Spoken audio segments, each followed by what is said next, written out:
明朝朱元璋称帝之后，他于是派30万大军前往云贵地区进攻元朝的残余力量以及一些本土势力。经过了一段时间，他们把这些势力消灭之后，正常来讲的话，这些军队是要返回南京或者安徽那一带，但是朱元璋可能为了稳固他的统治，这些部队就留在了云贵地区，相当于是戍边，同时把这些部队的家属亲戚同样从安徽、南京那一带迁移到了云贵地区。这个就是朱元璋初年的一次大规模移民。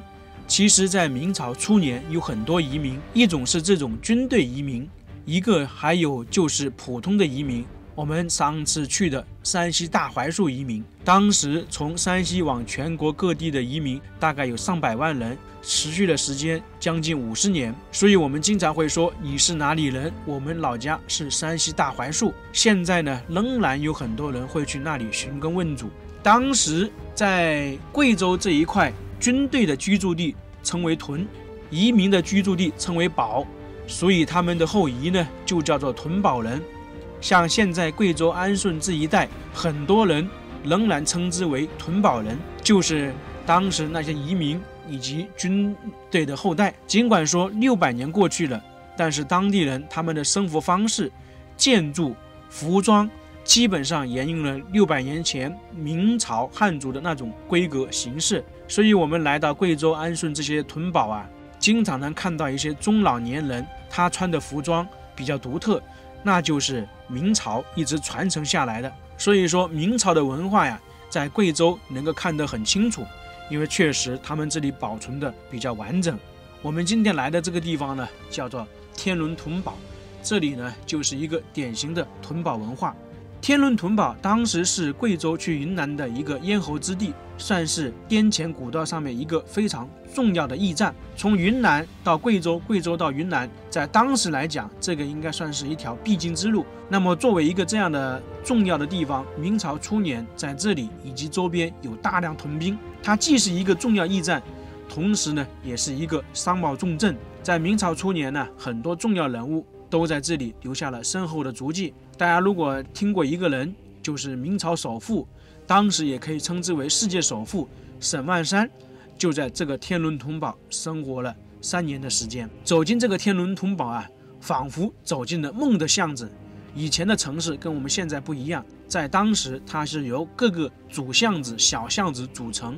今天我们就来聊一聊沈万三的故事，了解一下沈万三为啥会来贵州安顺这个地方居住3年。沈万三可以说是无人不知，无人不晓。为什么呢？就一个字，富，2个字，有钱。提到中国历史上有名的商人，早期的吕不韦，后面就是沈万三。同时大家经常说的财神也是沈万三。那么他到底有多富呢？我们来举一些例子。按照一些资料的说法，沈万三巅峰时期，他存有白银21两，明朝的1两银子可以购买相当于粮食大概是200公斤。按照我们如今的算法的话，1斤大米大概是2.5元。也就是说，沈万三的财富啊，一定程度达到了2万亿，就相当于现在呀。更有一种说法是，沈万三的财富巅峰达到了1.5万亿到2万亿美元。你想一想，在明朝那个时期，购买力跟现在相差的很大。如果说按照那个时候的财富折算到现在，可以说沈万三的财富啊，比现在的首富还多得多。看到这个数据，大家可能都会觉得不可思议，也确实如此啊，应该说是相当的恐怖。还有一个方面能够体现沈万三的财力，当时朱元璋不是定都南京嘛，那么要修建城墙、修建皇宫。沈万三听说这个事情，就站出来跟朱元璋说：“我来出资帮你修建一些城墙，多的不敢说，我差不多能帮你分担1/3的城墙，大概是16公里。”当时朱元璋肯定是非常高兴，因为明朝建国初期财政也不太好，有一个人能够做冤大头，愿意掏钱帮他做事，帮国家办事，朱元璋当然是求之不得，对沈万三也非常器重。这个时候啊，朱元璋和沈万三的关系应该属于一个蜜月期。但是沈万三呢，他搞生意很在行，但是呢，对其他的可能就没有那么厉害。他就做错了一件事情，就是他和朱元璋同时修建城墙的时候，他竟然比朱元璋修建的提前完工，正常人都不会这么干。你竟然把皇帝的事情弄到后面去了，那还了得啊！这个时候，朱元璋对沈万三就有想法了。后面沈万三又做出了一项不符合他身份的事情，也能够体现沈万三财力的事情。当时朱元璋要犒赏三军嘛，因为朱元璋那个时候他在全国节节胜利，很多地方呢都纳入到中央版图。那这个时候呢，经常说的要犒赏三军，沈万三就想拍马屁，结果跟皇帝说，要不我来出钱帮你犒赏三军吧。这是典型的作死啊！皇帝的军队能够让你犒赏吗？当时朱元璋还在问他，我这里是有100万大军，你来犒赏有这么多钱吗？结果沈万三，我有啊，肯定能够帮你把事情办好的。但是作为皇帝来想，你来帮我犒赏三军，那是不是你想当皇帝呢？因为只有皇帝才有资格去犒赏三军吧。这个时候朱元璋其实心里已经龙颜大怒，当时就想杀了沈万三，已经把他关入大牢了。后面是沈万三走通了马皇后的关系，才没有杀沈万三。但是朱元璋这个时候呢，已经不会让沈万三继续留在南京，于是把他的财产没收，把沈万三发配到云贵来了。沈万三来到了贵州之后，就居住在这个天伦屯堡，因为当时朱元璋派领30万大军在云贵这边屯边戍边，其中沈万三的二儿子在这边是一个将军，从而呢，沈万三是来这边投奔儿子。当然了，他发配到这里，条件肯定没有他在南京那么好。我们现在呢，就来去看一看沈万三居住的一个地方。他在这里大概居住了3年。一看到这里，就想到了山西大槐树下面寻根问祖，这里道理也是一样的。因为在这些屯堡居住的人，都是在明朝初年从江苏、安徽那一带迁移过来的，所以这些屯堡呢，很多建筑是江南风格以及徽派的风格。他们跟随朱元璋的儿子来到这边，最后留下来了，在这里传承几百年，所以很多人才会说他们是那边人的后代，以及有一些人说是朱元璋的后代。这个地方就是沈万三生活的地方，沈万三故居。现在看起来是很有年代感。我们现在就看看里面的布局是如何。这边的房屋非常有特色，全是这种砖石结构的。因为明朝讲究那个屯堡式的建筑，很多都是用石头。正是因为有那些石头，可能才能保存的这么完好。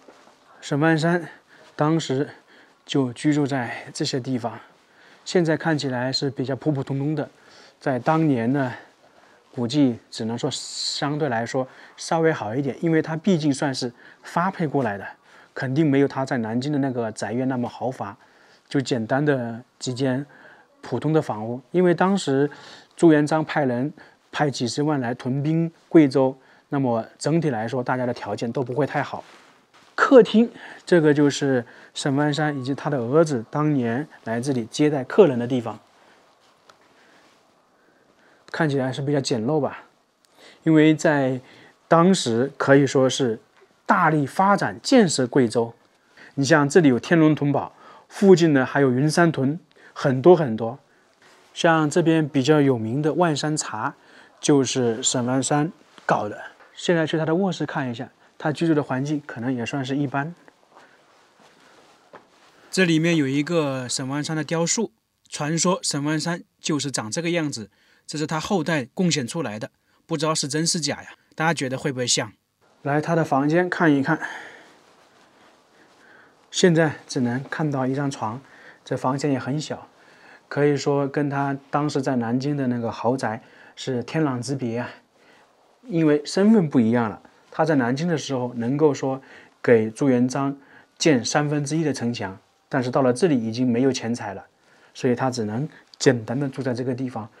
他能住在这里，还正是因为他儿子呢是当时随军那个一个小的军官，才有这样的房屋，要不然他连这样的房屋都住不了。那这个床大家看一下是什么时期的，我觉得也时间比较悠久，具体的看不出来，不过上面呢有很多字，有福有多。这种床现在基本上只能在景区看得到，其他地方是没有的。这旁边可能是放一些东西的，鞋是放在下面，那人就躺在上面了。这个都是那种古老的。不过这种床在贵州非常多，还有一种是苗族人住过的床都不一样。我记得在重庆有一个九黎山呢，展示了很多那个苗族那种各种各样的床。这个地方就是沈万三当年居住过的地方，大家感觉如何？是不是跟你想象中的有点不一样？中华财神万山祠，那么这里就是纪念沈万三的。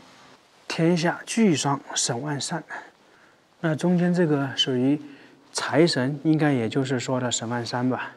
那么沈万三最后的结局是什么？有没有善终呢？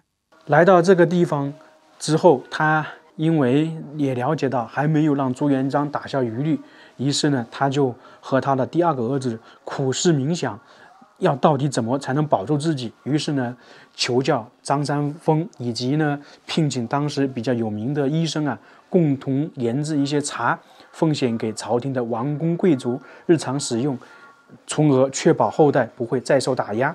68岁的时候，为了彻底消除朱元璋的顾虑，他呢就到贵州的福前山去与张三丰学习学道，就相当于去当了道士。